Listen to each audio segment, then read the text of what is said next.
مسلمانوں کے بازار میں ایک یہودی بادشاہ نے اعلان کرا دیا کہ میرے 4 سوال ہیں، اگر کوئی مسلمان ان 4 سوالوں کے جواب دے دے گا تو میں مان لوں گا کہ اسلام سچا مذہب ہے، اسلام اچھا مذہب ہے اور اسلام ہی پکا مذہب ہے۔ تو آئیے سنتے ہیں اس پوری ویڈیو کو۔ پہلا سوال اس کا یہ تھا کہ اے مسلمانوں تم یہ بتاؤ کہ تمہارے رب سے پہلے کیا تھا۔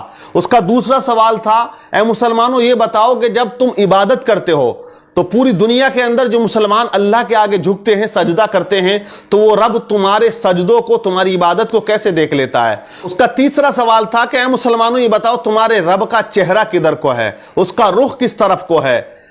اس کا چوتھا سوال تھا کہ اے مسلمانوں یہ بتاؤ کہ تمہارا رب اس وقت کیا کر رہا ہے۔ یہ 4 سوال اس نے رکھ دیے، مجمع اکٹھا ہو جاتا ہے، بھیڑ لگ جاتی ہے، بڑے بڑے علماء وہاں بیٹھے ہوئے تھے، لیکن اس کے 4 سوال ایسے بھاری پڑے کہ کوئی ان سوالات کے جوابات دینے والا اس مجمع میں نظر نہیں آ رہا تھا۔ اور آپ یہ یاد رکھیے گا کہ حق و باطل کا جو معاملہ ہے یہ دیکھیے ہمیشہ سے رہا ہے اور ہمیشہ رہے گا۔ اللہ تبارک و تعالیٰ نے دونوں طاقتوں کو رکھا ہے، حق کو بھی رکھا ہے، باطل کو بھی رکھا ہے۔ حضرت آدم علیہ السلام کی تخلیق جب پروردگار عالم نے فرمائی تو آپ کے مقابلے کون تھا؟ آپ سب جانتے کہ شیطان آپ کے مقابل آ جاتا ہے۔ حضرت نوح علیہ السلام دنیا میں تشریف لے کر آئے، آپ کے مقابلے کون ہے؟ آپ کی قوم آ کے کھڑی ہو جاتی ہے۔ حضرت ابراہیم علیہ السلام دنیا میں آئے تو آپ کے مقابلے میں نمرود لعین آ کے کھڑا ہو جاتا ہے۔ حضرت موسیٰ علیہ السلام دنیا میں تشریف لے کر آئے، آپ کے مقابلے فرعون آ کے کھڑا ہو جاتا ہے۔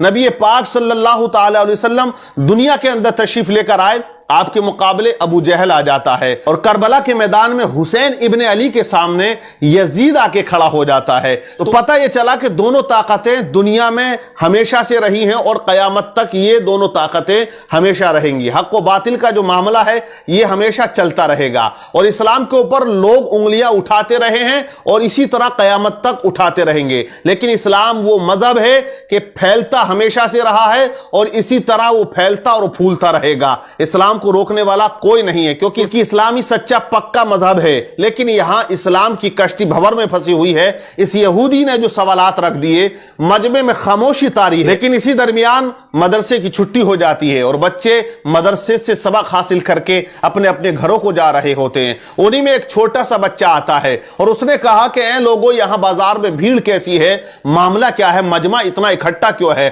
لوگوں نے کہا کہ یہاں ایک یہودی نے 4 سوال کیے ہیں اور وہ مسلمانوں سے کیے ہیں۔ وہ کہتا ہے کہ اگر کوئی مسلمان ان سوالات کے جوابات دے دے گا میں مان لوں گا کہ اسلام سچا مذہب ہے، لیکن اس کے سوالات کا جوابات دینے والا یہاں مجمع میں کوئی نظر نہیں آتا ہے۔ بچہ مجمع کو چیرتا ہوا آگے جانے لگا۔ بچے نے کہا کہ میں اس کے سوالوں کا جواب دوں گا۔ لوگوں نے کہا بڑے بڑے علماء یہاں بیٹھے ہوئے ہیں، تیری کیا اوقات یا تیری کیا حیثیت، تو اس یہودی کے سوالوں کا جواب دے گا۔ بچہ مجمع کو چیرتا ہوا، محنت کرتا ہوا آگے جاتا ہے اور اسی یہودی کے سامنے جا کے کھڑا ہو جاتا ہے جو اونچے تخت پر کرسی لگا کے بیٹھا ہوا تھا۔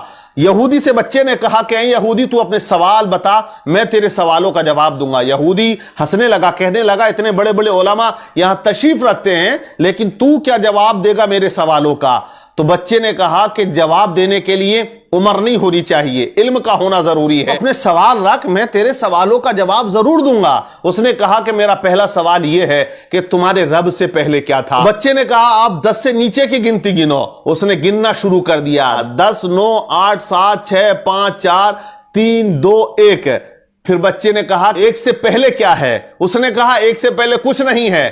تو بچے نے کہا میرے رب سے پہلے بھی کچھ نہیں تھا، میرے رب کے بعد بھی کچھ نہیں ہے، وہ ہمیشہ سے ہے اور وہ ہمیشہ رہے گا، وہ اکیلا ہے، وہی اکیلا رہے گا، اسے کوئی فنا نہیں ہے۔ کل من علیہا فان ویبقى وجہ ربک ذو الجلال والاکرام۔ بچے نے اس کے سوال کا جواب دیا۔ یہودی حیران رہ گیا۔ بچے نے کہا اب تو دوسرا سوال کر، تیرا دوسرا سوال کیا تھا، تیرا دوسرا کوشچن کیا ہے؟ تو یہودی نے کہا میرا دوسرا کوشچن، دوسرا سوال یہ ہے کہ جب پوری دنیا میں مسلمان اللہ کی عبادت کرتا ہے، اس کے آگے سجدہ کرتا ہے، تو وہ رب کیسے تمہاری عبادت کو دیکھ لیتا ہے یا تمہیں سجدہ کرتے ہوئے دیکھتا ہے؟ بچے نے کہا ایک برتن میں پانی لے کر آؤ۔ ایک بڑے سے برتن میں پانی کو بلوایا گیا اور اس یہودی کے سامنے اس برتن کو رکھ دیا۔ بچے نے کہا اے یہودی اس برتن کے اندر جھانک کر دیکھ۔ یہودی نے جھانکا تو بچہ پوچھتا بتا